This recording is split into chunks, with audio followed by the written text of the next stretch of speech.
અભય થઈને નિષ્પક્ષતાથી નિરપેક્ષ રીતે વાસ્તવિકતાનો અરીસો રૂપી સચોટ માહિતી લાવતો સત્યની સાથે અભય ટાઈમ્સ। તાપી નદીમાં શ્રીજીની મોટી મૂર્તિઓના વિસર્જન પર પ્રતિબંધ મુકાતા હવે હજીરા અને ડુમ્મસ ખાતે દરિયામાં શ્રીજીની પ્રતિમાઓ વિસર્જન કરાયું છે। ત્યારે ડુમ્મસ અને હજીરા ખાતે શ્રીજીની મોટી મૂર્તિઓ વિસર્જન કરવામાં આવી હતી। સુરતમાં 10 દિવસ શ્રીજીની આરાધના કર્યા બાદ આજે શનિવાર અનંત ચૌદસે શ્રીજીની વિસર્જન યાત્રા નીકળી હતી। હર્ષોલ્લાસ સાથે શ્રીજીની વિસર્જન યાત્રા કાઢવામાં આવી હતી। તો ભારે હૈયા ભક્તોએ શ્રીજીને અગલે બરસતું જલ્દી આના નાદ સાથે વિસર્જન કર્યું હતું। તો તાપી નદીમાં મૂર્તિ વિસર્જન પર પ્રતિબંધ હોય અને ઓવરઆઉ પર કૃત્રિમ તળાવ બનાવાયા હોય, જ્યાં નાની શ્રીજીની મૂર્તિઓનું વિસર્જન કરાયું હતું, જ્યારે મોટી શ્રીજીની મૂર્તિઓનું ડુમ્મસ અને હજીરા ખાતે દરિયામાં વિસર્જન કરાયું હતું। ડુમ્મસ અને હજીરા ખાતે ઓવરઆઉ બનાવી ત્યાંથી દરિયામાં શ્રીજીની મોટી મૂર્તિઓ વિસર્જિત કરાઈ હતી।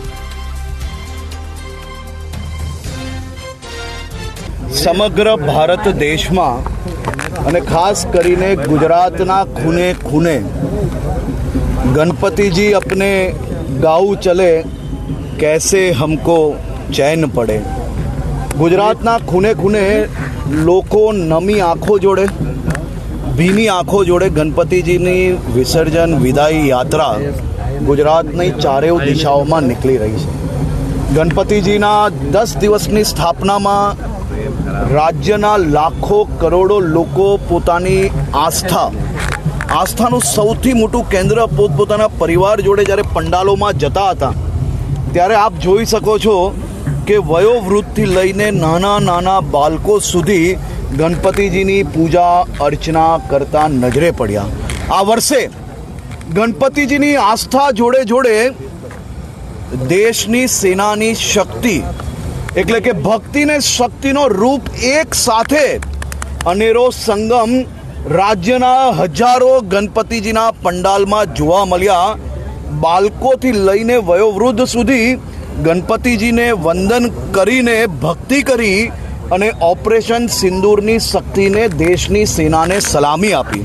સાથે સાથે ગણપતિજીની ભક્તિને જોડે જોડે સામાજિક સમસ્યાઓ, સામાજિક અનેક વિષયો પર દર વર્ષની જેમ આ વર્ષે બી સ્વદેશી અપનાવવાનો જે નારો લાગ્યો અને વિષય જે પકડાયો છે, હું જરૂરથી એવું માનું છું કે આ વર્ષે જે અનેક વર્ષો કરતાં બી વધારે નવરાત્રિમાં જ મારા રાજ્યના નાના નાના વેપારીઓની દિવાળી બને તે પ્રકારનું આ સ્વદેશી આંદોલન રાજ્યભરમાં ચાલ્યું છે અને રાજ્યના તમામ નાગરિકો મધ્યમ નાના વેપારીઓને અને સ્વદેશી અપનાવવાના નારા જોડે સ્વદેશી વસ્તુને અપનાવશે તેવો મને 100% વિશ્વાસ છે।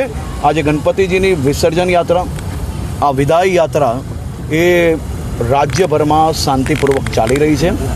રાજ્ય પોલીસ દળ દ્વારા તમામ પ્રકારની વ્યવસ્થાઓ સજ્જ કરવામાં આવી છે।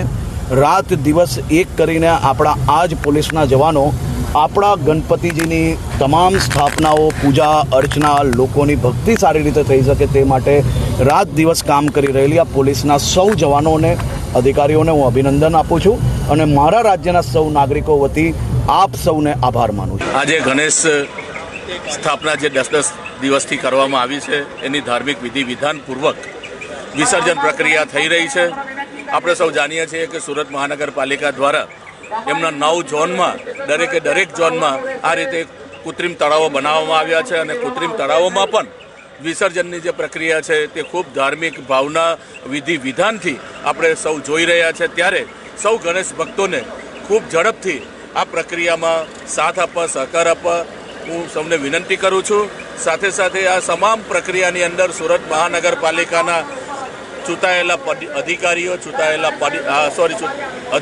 ચૂંટાયેલા સૌ કોર્પોરેટરશ્રીઓ અને પદાધિકારીઓની સાથે સાથે સૌ લોકો આ પ્રક્રિયામાં જોડાયા છે। ત્યારે ખૂબ શાંતિથી આ કાર્ય પૂર્ણ થાય અને ગણેશ જે આયોજકો છે એને જે રીતે આસ્થાથી આ કામગીરી કરે છે એ શાંતિપ્રિય રીતે પૂર્ણ થાય એવી શુભકામના વ્યક્ત કરું છું। આભાર। ભારત માતાની જય।